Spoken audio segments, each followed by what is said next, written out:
lots of smiles when everyone's coming in, but as soon as I have to get up on stage, I lose it. But anyways, I just wanted to do a quick welcome before we start. I know I haven't had the opportunity to get to know or meet all of you. I'm Sally's daughter, Jen. This is my daughter, Hannah, and this is Rick's, my mom's husband. And we're so happy to have you here today. And I wanted to kind of set the tone as really like a celebration of life, because my mom was just a really incredible woman. And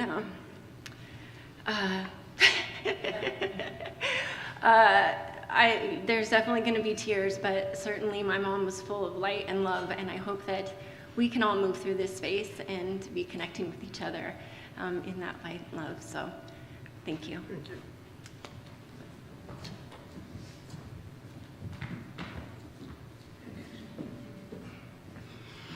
Well, good afternoon. I'm Joan Breckling, and I'm a dear friend of Sally's, and am very privileged to officiate today. I'd like to add my welcome to Jen and Rick's and Hannah's, and acknowledge that as we enter into this celebration of Sally's life, we join together in a sacred circle. We're here to hold space for each other, to honor and celebrate Sally and her gifts to us and to this world. Gifts that continue to give even as she is transitioning into her next divine journey. May we allow ourselves to feel whatever is evoked in this ceremony, knowing our tears and our smiles are all gifts to Sally. Sally was born Sally Stimson in 1948 here in Spokane, to Edgar and Frances Stimson. Her growing up family included 3 sisters and 2 brothers. She was blessed with 2 children, Mark, who passed away in 2019, and Jen, who is here with us today that you just met. She adored her 2 grandchildren, Hannah and Winter. And of course, she and Rick were blessed to have the years together that they did. Family was just very important to Sally. In spite of her usually quiet, unassuming way of showing up in the world, Sally was a woman of great strength and power and compassion. I think every one of us who knew her saw those pieces in her. She lived her life in service to others and in service to the planet, vigorously pursuing her passion for peace, justice, and environmental sustainability. Sally obtained bachelor's and master's degrees in English literature, and she was an avid reader. A banker by profession, she also was an animal lover and a people lover. I wondered if Jenna would be here today, her little dog. She volunteered at the Humane Society and was a hospice volunteer, often taking her precious dog Jenna with her on her visits. In connection with her 30 years as an associate of the Sisters of the Holy Names, Sally was part of an international group that formulated the United Nations Sustainable Development Goals, an agenda for ending poverty and hunger, combating climate change, ending inequality, and addressing social and economic injustices. Over 190 nations have signed on to these goals. Sally continued to promote the application of the goals for the rest of her life, and there is a list of the goals out on the picture table if you'd like to see what they are. Locally, Sally was a member of the Soka Gakkai Buddhist group later in her life. She was recently a member of a Unity Spirit group here from this center. She was on the One Piece Many Paths team, and she was a member of the City of Spokane committee that developed the city's recently adopted sustainability plan. So she has remained active and involved and engaged her entire life. Spirituality was a river that ran through Sally's life. From her Catholic roots to her later explorations into Buddhism and anything that was spiritual, Sally sought ways to understand herself and the world through the eyes of love. Sally and I were friends over the last 6 or 7 years. She was my encourager and my co-creative partner. We did a lot of envisioning together about things that could be. some of which transpired and some of which never came to fruition. When our One Piece Many Paths team came up with the idea of bringing Matthew Fox to Spokane for our Earth and Spirit Festival, Sally's "why not, let's check it out" kept us moving forward, whereas some of us might have said, "oh, that's too big a goal for us." So she was always thinking big. Matthew Fox came to Spokane, and he inspired us and many others. Some of our visioning never quite happened, such as creating a pathway for the Compassionate Cities movement to come to Spokane. But we put much energy into it, and I believe that energy goes out and has its positive effects as well. Either way, I always felt stretched and expanded and in the creative flow when I was together with Sally. Sally brought a depth of perspective to whatever she focused on. And I will always treasure the love, the humility, and the authenticity with which she lived her life. Richard Rohr was an author who was a source of inspiration for Sally. As you listen to these short quotes from Rohr's writings, please reflect with me on how beautifully Sally embodied these words of wisdom. People who've had any genuine spiritual experience always know that they don't know. They are utterly humbled before mystery. They are in awe before the abyss of it all, in wonder at eternity and depth and a love which is incomprehensible to the mind.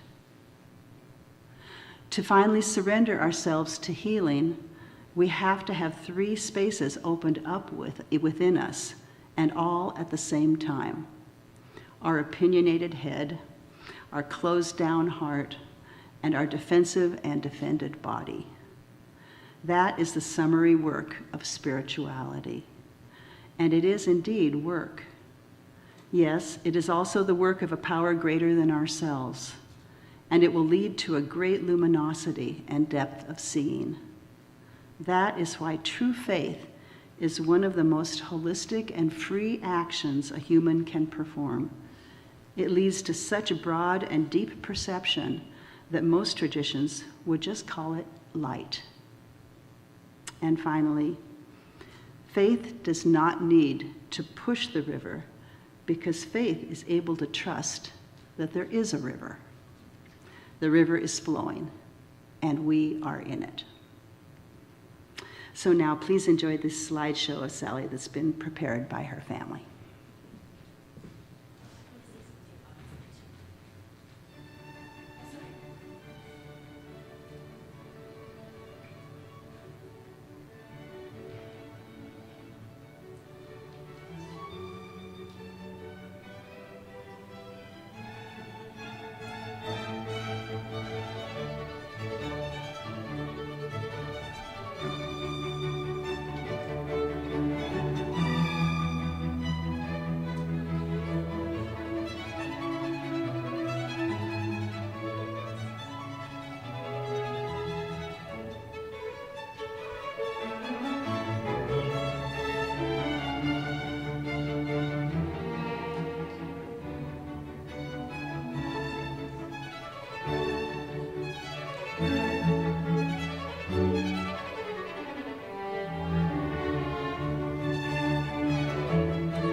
was wonderful.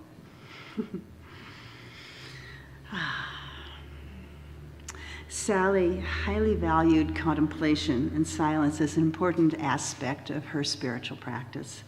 And so we decided it would be appropriate for us to spend a few moments in silence. Following this short period of contemplation, Sally's immediate family will share some of their thoughts and memories with us, and then others will be invited to do so as well. From Richard Rohr again, prayer is sitting in the silence until it silences us, choosing gratitude until we are grateful, and praising God until we ourselves are an act of praise. And from James Dillett Freeman, who is a unity poet, an excerpt from his poem, The Traveler. Our life did not begin with birth, it is not of the earth. And this that we call death, it is no more than the opening and closing of a door. And in your house, how many rooms must be beyond this one where we rest momently? You're invited to go within and get in touch with your gratitude for what Sally has brought to your life. You're invited to open yourself to feeling Sally's presence here with us right now, right here, for only her form has changed. Our connection in love lives on always. Let us enter the silence, accompanied by one of Sally's favorite composers, Rachel Portman, and her composition, The Gift.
Hello, I'm Bill, Sally's brother, and my assignment is talk about her early life.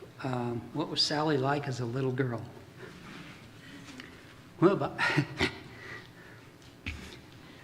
about the same.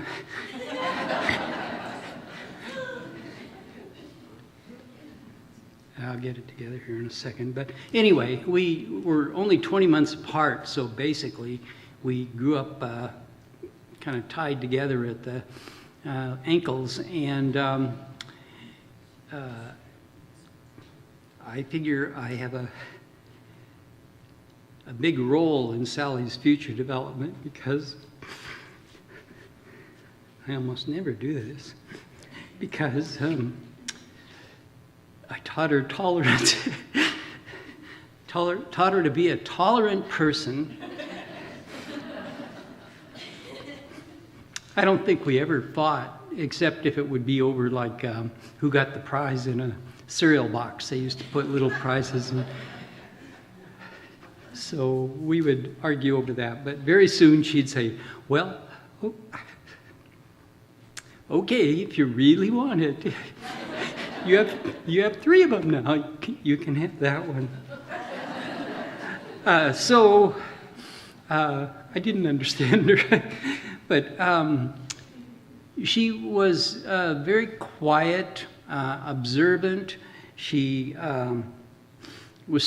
did some strange things, like when we were in high school, she read Silent Spring, Rachel Carson's book, and she just explained to me how, if we don't change our ways, we're going to lose plant life, animal life. It's going to be very tough. And I did not understand her. I said, well, that doesn't sound too good, but Sally, we won the football game Friday,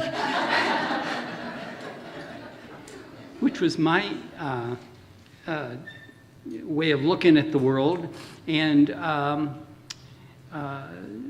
so I learned a lot from Sally, too. She was all about explain, retreat, and let people think, and that's how she taught me. Not all that long ago, within the last year, I called her, like I always did, and asked her, well, I'm writing something about how people learn ethics. I said, how did the nuns teach us ethics? And what did they say about ethics? I can't remember, and probably wasn't listening. And Sally said, everything the nuns did or said was about ethics. And that, I think that's how we absorbed it. And certainly that was the center of Sally's life. Always, what can I do in this situation to help? She did that in our family. She organized, they'd get together. She took care of Mom. She did whatever she had to do. But she was doing that in the meantime at the community level and at the world level. She went to the United Nations and participated in discussions. In college, when I was a sophomore, she became a freshman. I want to make a point about this tolerance thing, which I think is important. A friend of mine came over and I always thought this was such a funny thing, but it's a little different now. But anyway, a friend of mine came over and said, Stimson, I just met your sister. And he said, wow. He said, I asked her out, and I said, oh, really? Okay. So the next weekend when I saw Sally, I said, hey, Sal, you meeting people at school? Did you meet any guys? And she said, well, as a matter of fact, I did. I met a guy by the name of Paul, and I said, oh, well, do you like him? And she said, yes. And I said, oh, good. And she says, why? She was naturally suspicious of me. And I said, oh, nothing. I just said you were having a lot of trouble meeting guys, and you'd just be happy if somebody would ask you out. By then in our life, she believed me for about 10 seconds, and that was it. But in high school, I tried her even more. She was making brownies one night and forgot they were in the oven, and so she cooked them to coals, basically, black coals. And the high school had a place outside the, what did they call it? Home economics room, where the girls in those days put in their pies and their cakes and their donuts. Well, I took those coals, put her, Sally Stimson. That one I didn't get out of for at least a month.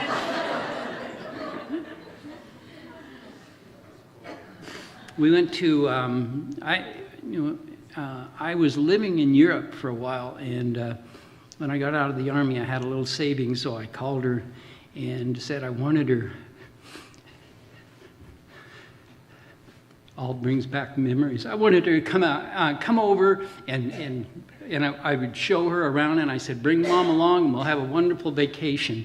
And she, "No, I can't. I don't have any money. I don't have any time." And I pretty much insisted, and she came over, and that was a real important event in our life because she couldn't, at that time, have done that. And we went to art museums and all the things Sal loved about life, the art and beautiful gardens and so forth. When after that, I don't know if that started it, but after that, Sally's houses were always virtual art museums, art everywhere. Sally's loo was like the Louvre. She had Monet and Pissarro and all paintings all over the place. There was a painting, Jen, you'll remember this, of Van Gogh. Van Gogh's self-portrait. So when you went to the bathroom, Van Gogh was looking very sternly at you, and she had interests, endless interest. I came over to her house one time, and she was reading Kant, I think. I said, "Kant, how did you decide to read?" Oh, I had given her a set of the great books, and so I said, "How did you pick out Kant to be reading?" She says, "Well, it's the next one." And she started reading the great books and was going to read them through, and probably did for all I know, but she just had endless interests. She took over my education to some. When she was in college, we worked together, and there's a funny thing out there. She put my name on her diploma. But anyway, she taught me so much. She would get in all these kind of organizations and connect. I was a city hall reporter, kind of public, that kind of public involvement. She was involved directly and with her heart. She took me to the women's kind of retreat center downtown. She took me to a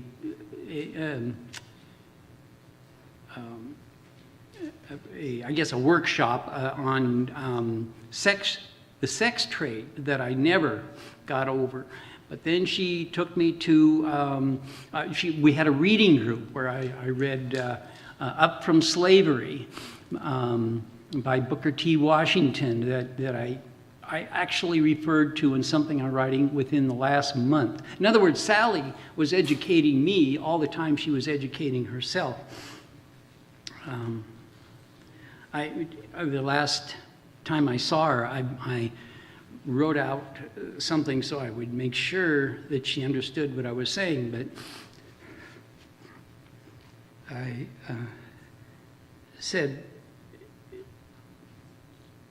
"Sally, you were the curator of my conscience." What I mean is, she kept an eye on me and made sure that, my kind of this worldliness was occasionally interrupted by other views, and I appreciate that so much.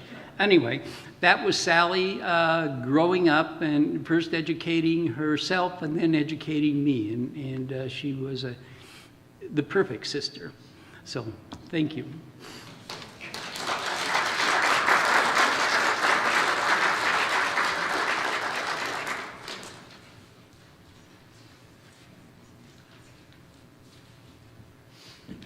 My own box of Kleenex just in case. I'm going to have to read mine, I'm sorry, unfortunately, but I'm the one who had the honor of spending the last few years of Sally's life together with her. Although our time together was not long, Sally enriched my life in so many ways. One of the many ways in which she enriched my life was via her deep appreciation for nature, which definitely infected me. On our walks, she would point out little things that I never otherwise would have noticed. She was at her very happiest when she was out in nature. I got in the habit of snapping some photos along the way on these walks, and in tribute to Sally, and in the interest of compressing the time schedule, I wanted to show some of these now while I complete the rest of my remarks. Because I thought, that's right in the middle somewhere, but anyway. All right. That's all right. Anyway, I thought these photos might be more meaningful knowing that Sally was standing there right next to me viewing these same scenes as I was taking the pictures. And there's some cute candid shots of Sally, as you'll see. Most of you know she didn't like being photographed, so I had to be a little bit sneaky to take her picture.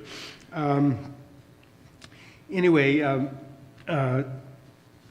in the slideshow you've already seen, some of the slides are duplicates. But anyway, there was a great slide from One Piece Many Paths, the wonderful peace building and interfaith organization, founded by Hank and Joan. I participated in One Piece on behalf of SGI USA, the lay Buddhist organization, which I've been a proud member of for 50 years now. Sally, I learned, was from a Catholic background and had an ongoing involvement with Sisters of the Holy Name. As I got to know Sally more and more, I was deeply impressed to learn of the depth of her commitment to social justice, nuclear disarmament, and the UN sustainability goals, and as well as her volunteer work as a hospice chaplain. We had a common interest in the big topics of religion, philosophy, spirituality. Also in somehow wanting to contribute to world peace and improving the condition of humanity. What bonded us initially was Sally's interest in the type of Buddhism that I practice. As our relationship developed and deepened, Sally embraced my same Buddhism to a point. But as most of you know, ultimately Sally is what I would describe as fiercely spiritually independent. I assured her that I loved her and supported her, even though her worldview and mine diverged in certain areas. We learned to gingerly navigate those tender spots, otherwise known as danger zones, in each other's spiritual landscapes. However, to be honest, I was frustrated by my inability to articulate what inwardly I knew to be bridges connecting our seemingly separate positions. All our high ideals did not prevent us from having other challenges on the home front. This was a third marriage for both of us. Sally and I were different in many ways. As one example, Sally would only watch movies with happy endings. And additionally, there could be no violence and no bad language. So this severely limited the field for me. But we were always firmly of the opinion that the universe had brought us together for a reason. Sally had written our 4 marriage vows, which we recited at our wedding, which appropriately was performed by Minister Joan. They were all quite beautiful and meaningful. Following the wedding, we also recited them to each other daily for a while at least, and then we composed some new ones as well, affirmations of how we wanted our marriage to evolve. Anyway, I wanted to share just one of the 4 original marriage vows that Sally had written. This is it. We promise each other to be patient, kind, honest, and loving in all circumstances, and to always strive to be each other's best friend and deepest soulmate, protecting each other with our lives. And the other three are equally beautiful. We strove to put that into practice, and we're both actively committed to keeping our marriage on track, and over time we deepened our bonds as a result. We packed a lot into our short time together. We went to New York City and London together in October of 2019. Jen and Hannah were there for the New York City part, which made it extra special. Let's see, my notes is running a little here. The very next month, we moved into a great 92-year-old ivy-covered brick house on Cannon Hill Park. That house became our COVID cocoon for the next 2 years. We both deeply appreciated our good fortune to be able to live at that location and have all these beautiful scenes so accessible to us. We were among those people who actually enjoyed our COVID isolation period.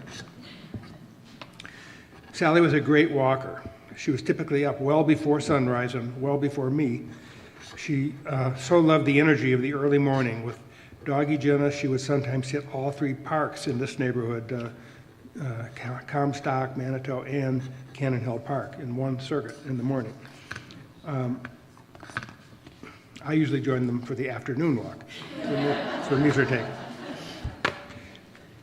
Sustainability was another way in which Sally really influenced me. I thought I was already very sustainable when we moved in together. We kind of bonded over the fact that we were both in the habit of tearing off a corner of the piece of paper towel rather than using the entire sheet. So that was really scored points in Sally's book. But living with Sally took sustainability to a whole new level for me. Among other skills, I learned from Sally to become an excellent food steward, to never waste food. In other words, we ate lots of leftovers, and we had a world-class collection of Tupperware. Sally was so consistently kind, thoughtful, supportive, accommodating, always putting the needs of others first. It took me a while to recognize and appreciate her strength. I experienced it first in the context of one of our disagreements, and later I appreciated it, and at some point later. But her strength and courage were amazing, and all her primary care health providers commented on that aspect. Our time together was too short, but my Buddhist faith tradition encourages me not to lament or regret that we didn't have more time together, but rather to be grateful for the time that we did have together. It was some quirk of the universe that brought us together, and we both had certainty that our relationship was going to be ongoing in some form in lifetimes to come. My faith tradition also affirms that my prayers, and those of others as well, are absolutely reaching her in her present form and wherever she's at, and making her happier. At this point, less than 3 months after Sally's passing, I can't really articulate the profound effect that she's had on my life. But I intend to do so at some point. I've had a long-held personal desire to write something of significance this lifetime, and I believe that now may be the right time for that. So I intend to write a book about, or at least inspired by, Sally. And I'm really grateful to all of you for all the additional parts of Sally that I'm learning about today. So I'm still processing everything, as are many of us who were close to Sally. My predominant emotion these days is appreciation, gratitude for the time we did have together, for the wonderful new family connections that have been formed, and for the assignment that I feel Sally has left me with. And in her foresight and wisdom, she's also left me with Jenna the doggy to make sure that I get walked twice a day. And again, I'm grateful to all of you for coming. Thank you.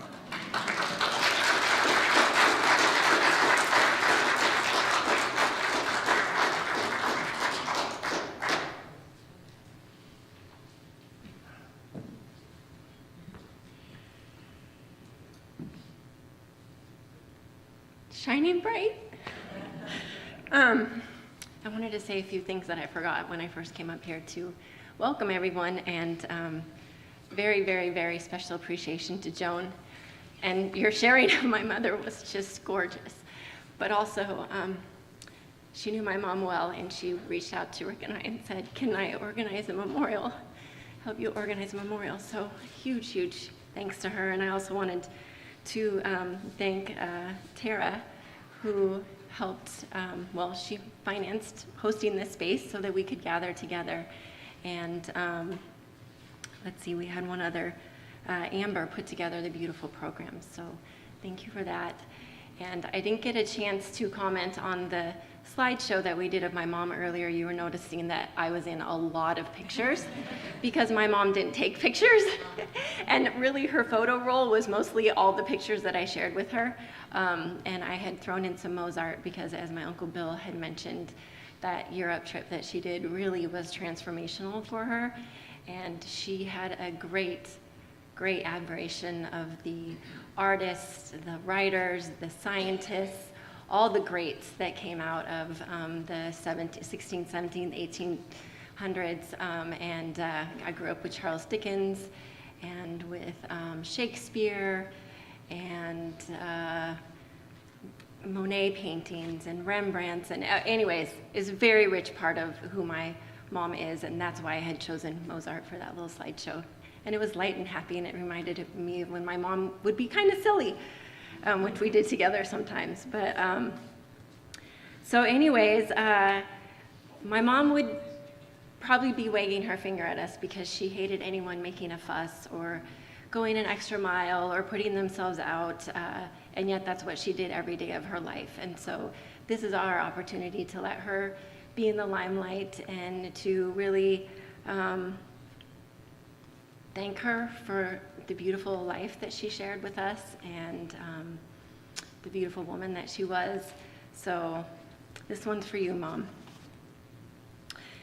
So I was so delighted to have my Uncle Bill talk first because he always brings an element of humor, which kind of lightens things up, but also one of the things that I didn't know very much about was my mom's childhood, because she literally did not talk about herself. She was such a selfless person that I did not know much about, like her childhood or what it was like for her growing up. However, when I was in either high school or college, I was going through a bunch of old family photos, and I found a picture of her as a cheerleader, which was in the slideshow, and I was like, what? My mom was a cheerleader? How did I not know this? And I didn't think about it a lot at the time. I was just kind of like, how many things don't I know? Like, who is this woman? Like, what was she doing? And, but it was kind of later and really probably more recently in the last several years that I realized how tickled I was that she was a cheerleader, because she literally was my cheerleader all my life. Like, she believed in me, she supported me, she was always there on the sidelines, just rooting me on every step of the way and making me feel nothing but I could do anything that I wanted to do and anything that I set my mind to.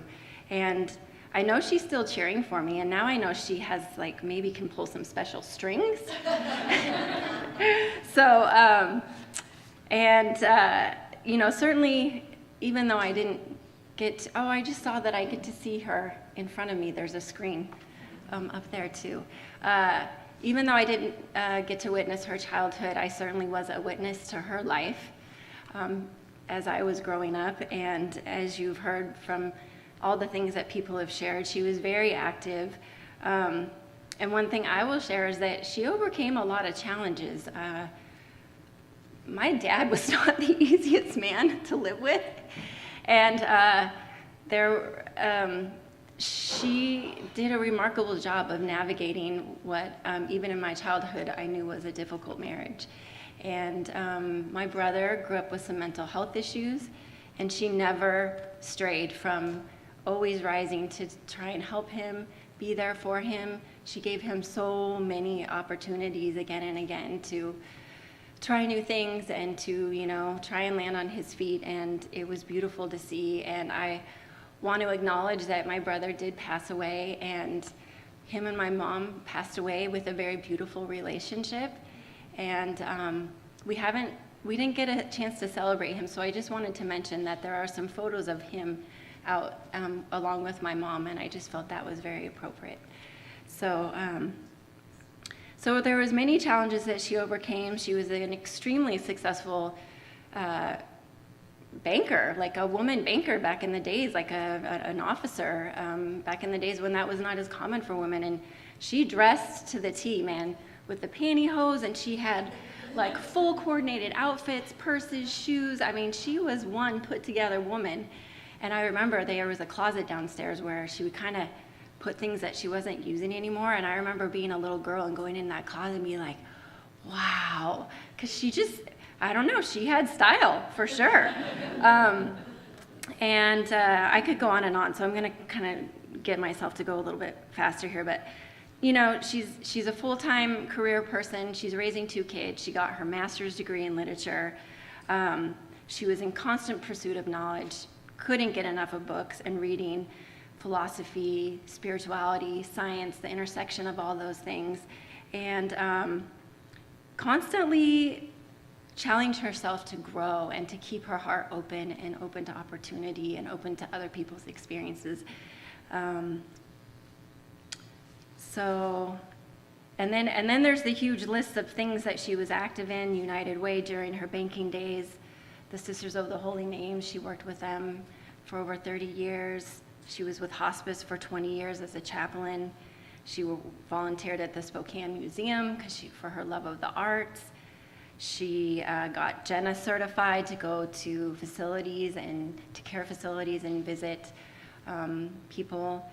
And that was a really sweet and kind of big, it was a big thing. It was a big achievement because they had to do all this dog training. And then Jenna has digressed since then, but we still love her.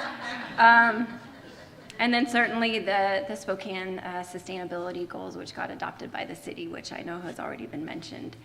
So, I mean, all that to say, it's like any time in my life when people have asked me who do I admire most or who is my hero, it's always been my mom. Always been my mom. She is so much a part of who I am and what I value.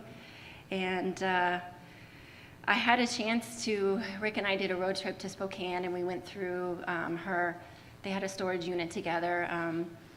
And I brought back to Portland a lot of boxes of envelopes and bags and memorabilia. And I really had the sweet opportunity to go through all of that slowly, mindfully. You'll see in the back, collaged a lot of the pictures from her collection. And it was just an opportunity to really relive, to reminisce, to honor her, and even to just wonder, to look at the pictures and wonder about her life and all her experiences and, you know, how she came to be who she was and how she showed up in the world. So that was really sweet. And as Rick said, incredibly strong woman, and I don't think I realized that as much like in her living as I do now in like really reflecting back on her life and experiencing her very much with me, her strength, her perseverance, her desire to find meaning and purpose in life and to constantly challenge herself. And I know that she has passed that strength to me. And I feel called to step into that and figure out, you know, how do I want to show up in the world in big ways. Gosh, I'm going on and on. How are we doing on time? Okay. So one of the beautiful things is that my mom came to live in Portland in January. Rick and her had an offer on their house kind of out of the blue. They tried to sell for a long time and it wasn't selling, and then it was selling and they had to be out in like 21 days. And my mom's like, oh my gosh, what am I gonna do? She's like, should I come to Portland? I'm like, of course you should come to Portland. And so she's sending me some links to these various places. I'm like, that's too far, that's over the river, and that's like on the other side of the town. And I actually live in a rental house. Hannah and I live around the back in the top unit. And the timing worked out impeccably that my downstairs neighbor was moving out, and Rick and my mom came to live in Portland in the apartment unit beneath me. And we would have breakfast together. I would text my mom during a work day and be like, I don't have any meetings, let's have tea. We would go on walks, and it was, I can't, it's an amazing synchronistic series of events that brought her to Portland. And while, of course, I thought I had many more years with her, the fact that these last several months that she got to be with us, I got to have her in my city that I lived in, and we got to spend a lot of time together, was huge, really huge. So the things that I hold in my heart and that I take with me about my mom are her shining smile. She was just so warm and welcoming and sweet and there for people. Her zest for life and her pursuit of purpose. It's contagious. And I know that many of us feel that. Her depth of person, her deep soul. She was not of surface content. She was always of wanting to get at, what is the meaning of things? Why are we here? How do we make the most of showing up for each other and having the deep conversations and bringing family together, so many gatherings and so many, like she would remember everyone's birthdays, like cousins and aunts and uncles and everyone, and showed up in so many special ways. And when our family was in hard times or someone was sick, and certainly we had lots of Christmases, Easters, Thanksgivings at the Maffeys that I remember, and she had a very specific apron that she wore that my grandma had sewn for her, and always with joy and lots of love. And as I said, I know she's still cheering me on. She inspires me always to stay open to the possibility, the infinite possibility of the universe, the infinite possibility of the impact that so many people can have in your life if you let them in. And just making people feel special. Every time I would come home, I would go into the room that I'd be staying in. There would be flowers or chocolate or a little gift bag. And she was just so incredible that way. So these are some of the things that I really hold dear in my heart, that walk with me and whisper to me and keep me warm every day. And yeah. So I don't even know what comes next.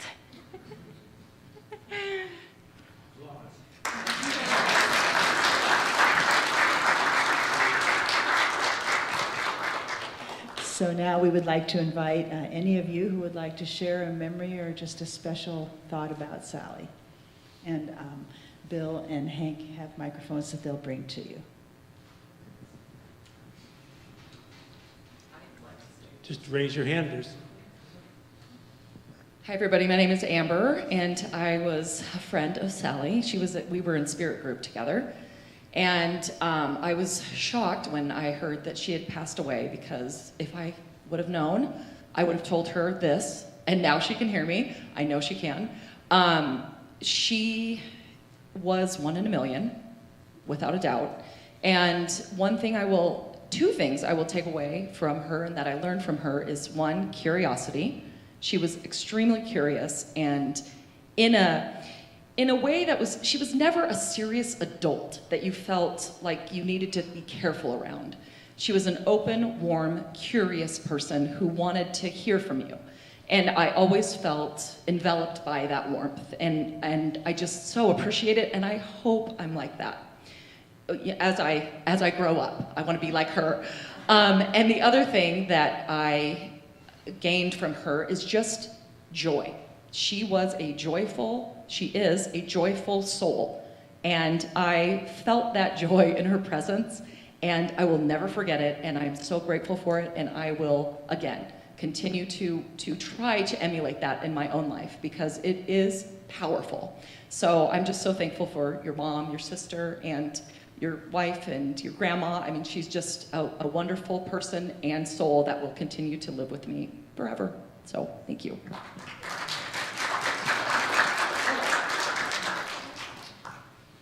What she said, because that's exactly what I've been feeling and thinking, another spirit group sister.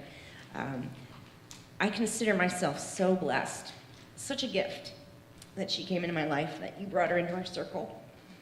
And she was somebody that I felt like you just described, Jen, that feeling of like just being enveloped, you know, like, and just cheerleader.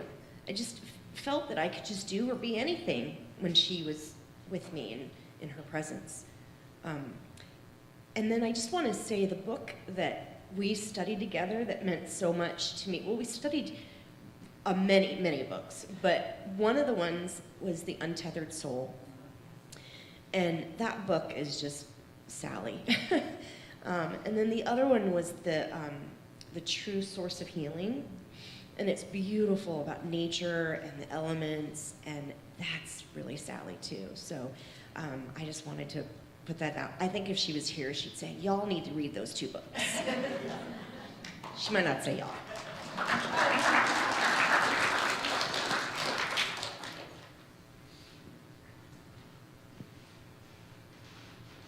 My name is Joyce Cameron, and I'm going to tell you right now I'm not Catholic, and you'll understand how that fits into this little story. Sally and I worked together at the Northwest Museum of Arts and Culture. We were right in the process of raising the $10 million to build the museum. We weren't even located on the museum grounds at that time. Sally came back from lunch one day, and she walked by my office, and I said, Sally, you got something black on your forehead. She goes, Joyce, it's Ash Wednesday. Oh, sorry. Sally reached out to me just a little over 3 years ago. It was before I retired, and she was telling me all about you, Rick. She was questioning, you know, how we do before we get married a second time, which is what I just did about a year and a half ago. But she talked a lot about you. She connected with me. I don't even remember how we reconnected, but she did, and we were probably at Lindemann's.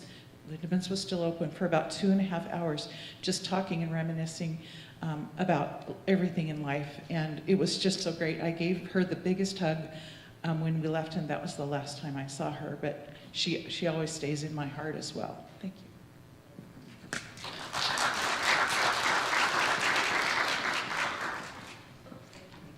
Hi, my name is Peggy Butler, and I met Sally because I'm part of the Buddhist organization.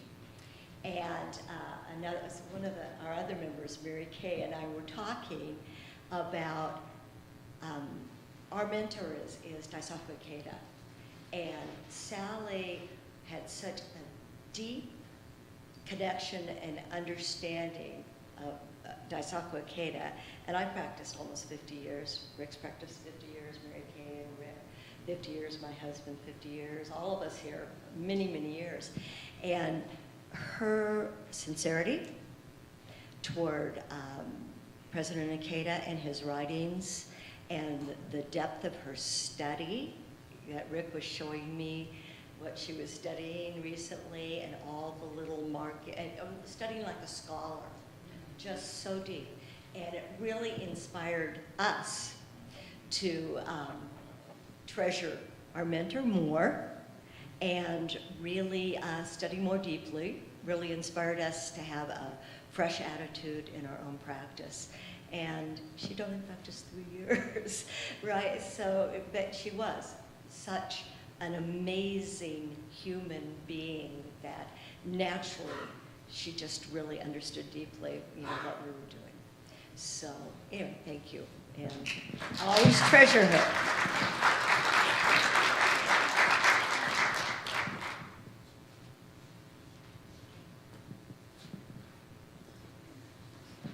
Hi, my name's Mary Kay Anderson, and I will always be thankful, Rick, that you asked me to sit with Sally the first meeting, our World Peace Prayer meeting that we had on Sunday. I helped Sally through the book, and I knew from that day that I wanted to remain friends with her. She was one of the people that I always said her eyes were so deep and sparkly. When you looked at her, they were just like jewels, and when you talked to her, you knew she was listening to your heart. A lot of people listen, but you knew that Sally was really listening to you when you spoke. The one thing that my husband and I loved was the little goodies she'd make us. She was such a great hostess if you visited her house. And then also, if she visited your house, she always brought something to you. So I learned so many things from her, and I was so sad when she became ill, and yet in such awe of her strength through that. The one thing that I did write, I believe, in one of my notes to her is that, you're not supposed to have regrets in life, so I don't regret it, but I'm determined that next lifetime that we're together, we meet sooner so that we have more time together. Anyway, I'm so grateful that I had her as part of my life. Thank you.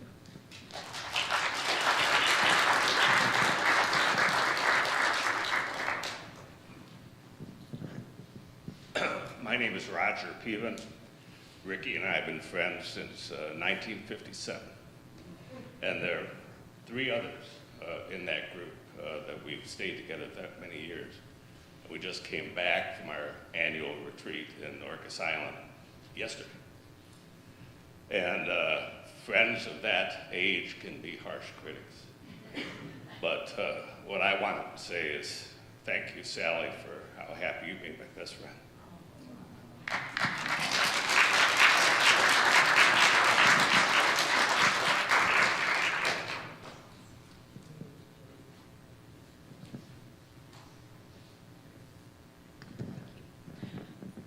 My name is Kara Odegaard, and I got to know Sally a little bit over the last 3 years. And she worked with us, and our friend Elle is here today too, on the city's sustainability action plan, which was mentioned. And if you haven't read it, please go and take a look, because Sally contributed on it. There were over 50 of us as a core group, and hundreds of people who contributed to that piece of work. But Sally, as an individual contributor, wrote more words in that 80-page document than anyone. And there are 2 things that she did that were really meaningful, I think, for the full project. And one was she insisted that we honored the Spokane people and the Native tribe that were here before us by putting an entire page. She wrote a page on a woman named Pauline Flett, who is responsible for documenting much of the Spokane Salish language. And she also integrated, she worked with Spokane tribal members to integrate that language into our plan, including integrating the Sustainable Development Goals into Spokane's plan. So that was really important work that I think will live for a long time. The other thing I wanted to say is that I am so grateful to have had her on that project. It was hard. It was politically difficult. We had no money, 0 money, other than 1 staff person. And Sally would show up, always positive. I joked around that she was my biggest fan because she always made me feel special and that I was doing all this wonderful work, when really it was just having people like her and many others, like Elle and others that were there. And I love hearing all these stories from her, because I really wish, it's good, like you said, Jen, that you're getting to know your mom today, and I'm getting to know her too, and she was really, truly amazing.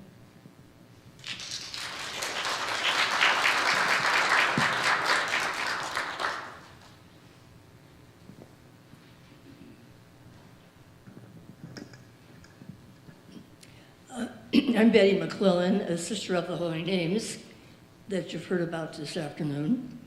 And I've had the privilege of journeying with Sally for 38 years. So I just, of course, affirm her passion, as you've all mentioned, in social justice, in books, and family. And we worked with her in some creative functions, as people have mentioned. Now, Sally not only thought out of the box, but she jumped over it.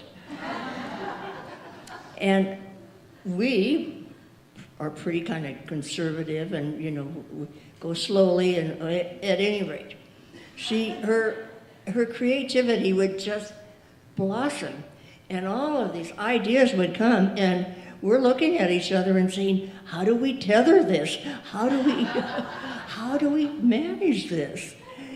And so through these years, Sally challenged us, not in an adversarial way, but just as somebody mentioned, you can do this.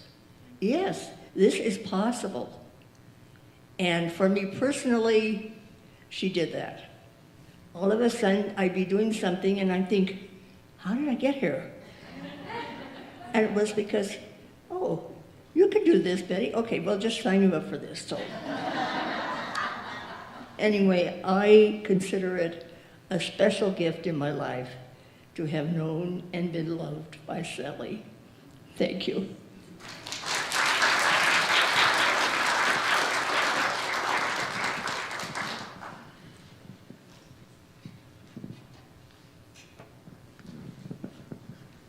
Well, I'm another Holy Name Sisters, and I just like Sister, and my name is Catherine Ferguson.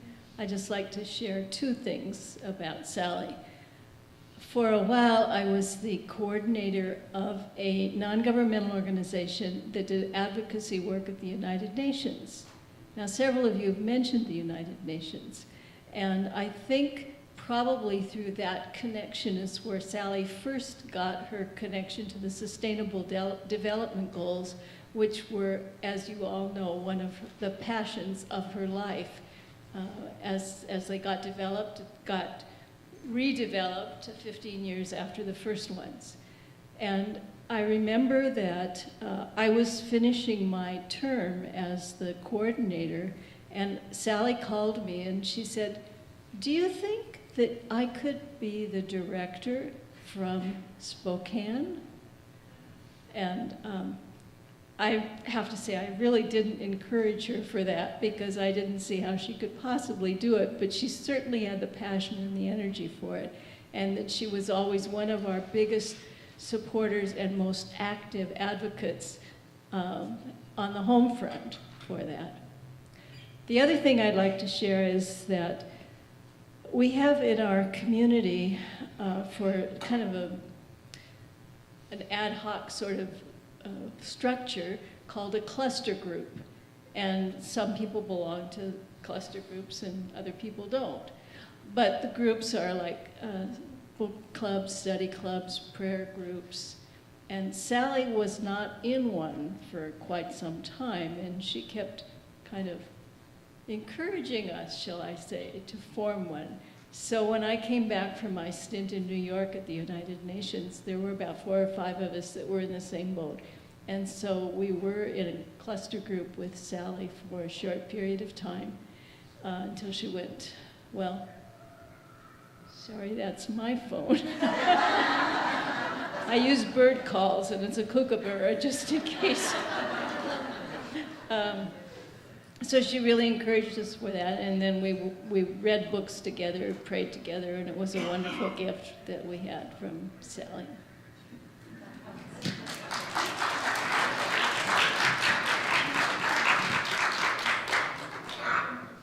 I'm a cousin of Sally's, and I just want people to know that Sally came from a mother that she mirrored. Her mother was one of the most incredible women I know. And she passed her right down to all her children.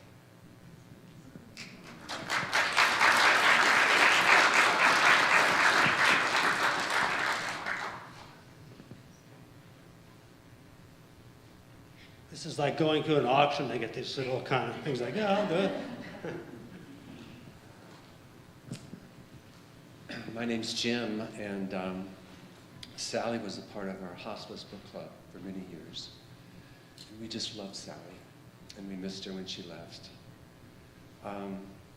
We read many books over our 15 years together, and sometimes being a cynic by nature, Sally was a source of hope. And so she would be the one that would convince us that we're evolving as human beings. You know, we're getting better. And so she tried to convince us of that. And she did. I think things are working out better. But she would always find time to affirm you as a person. She'd look for the good. And it almost would embarrass me sometimes when she would tell you something positive about yourself. And but she noticed that, and I think we all appreciated that. So thank you, Sally.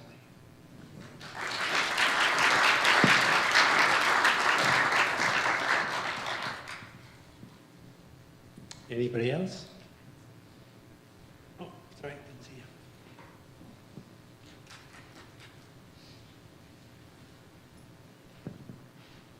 Hello, my name is Winter, formerly known as Cam. I am one of her grandchildren, and I could keep you guys here for years talking about everything that I love about my grandma. But the thing that I think, if I had to summarize it, would be her unconditional love. It didn't matter whether you were like a homeless person or you were like a CEO. She would find love for everybody and for everything, and it's something that I wish that I could emulate as well as she does, just because she did it so flawlessly, and like that's just her flair. She just seemed to do everything with such grace and ease, and yeah, like 100%. I admired her unconditional love for life, for people, everything. Animals, yes.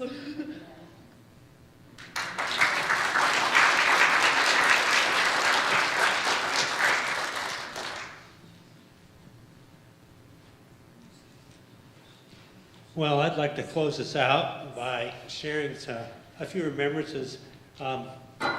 You've heard mentioned One Piece many past. Joan and I started here about 14 years ago, and we're an organization that does what the name says. We try to get people to go beyond separation through religion and things and join together and bring peace. And we did many different things over the years, and we had sort of a constantly changing group of people who'll be on there. And a couple years before we closed down for COVID, Sally came and joined us. And I just have a couple of remembrances there. One of them was, the first one was, Sally was there, and then Rick was there, and they're at meetings and anything going on. And then there was one day we were meeting at Sally's new house, which is right over there by the park, and we pulled up, got there kind of early, and Rick's car was there. And I thought, oh, Rick got here early, that's interesting. And then we go in the door, and Rick's there, and he got this big smile on his face, you know, and he says, well, yeah, we were talking about Buddhism. I said, okay, whatever works for you. But anyway, it was so fun from that start to see their love grow and to have it just blossom. And for both of them, they were just kindred. It was just a wonderful thing to see. And I just want to close by saying, and this is something you all have echoed in other ways, and that is, a couple of years before we shut down because of COVID, there was a point, and we went through these points a lot of times in history of One Piece Many Paths, where we just didn't know if we're going to keep going or not. You know, we were thinking about, well, maybe it's just time, you know, we've been going for a while, it's time to just shut it down. And we had this one meeting where we really that was actually the focus of the meeting, we were considering that. And Sally was the one who just brought this energy that says, you know, there are a lot of people that need what you guys have to give. And you just need to keep going. Because we couldn't see how it was going to work out. Well, then we did. And then I think that was probably a year before we brought Matthew Fox here. And all these things opened up, which was sort of a grand finale. But she was just, you know, she was just a dear. You all know that. She was just the sweetest person and a great gift to all of us. And just always hold her in your heart. That's the best thing.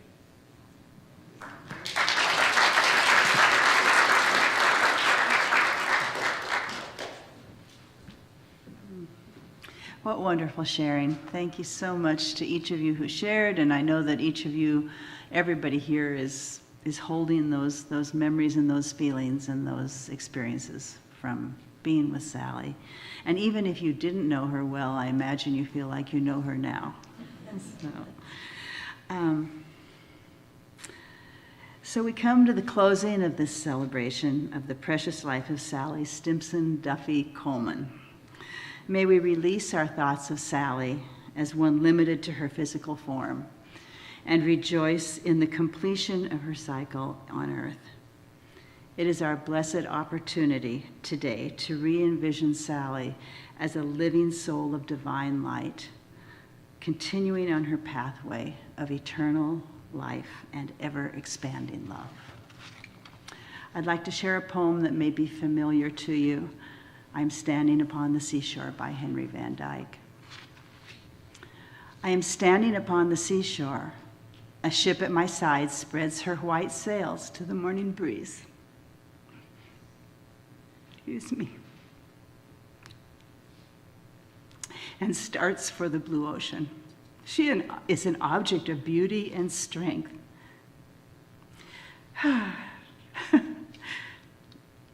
I stand and watch her until at length she hangs like a speck of white cloud, just where the sea and sky come together to mingle with each other. Then someone at my side says, "There, she is gone." Gone where? Gone from my sight, that is all. She is just as large in mast and hull and spar as she was when she left my side. And she is just as able to bear her load of living freight to her destined port. Her diminished size is in me, not in her.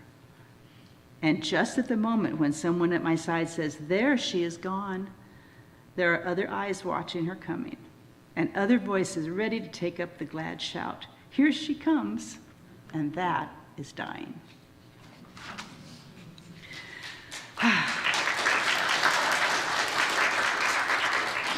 So we know that Sally lives forever within our hearts. I've heard some of you say that. All that we've shared together is alive within us, and we are never separate from one another or our source. Only the form has changed. The love will always remain. We are always connected. Please join me in sending our blessings to Sally. If you wish, you can just close your eyes. Sally, we speak to you heart to heart, not in the language of speech, but in the language of love. We thank you and bless you for all the joy, the growth, the peace and love that you have brought to us. We hold you always in our hearts. And we see you soaring free of physical limitation to continue on your path of service to divine love. We are forever one together, and so it is.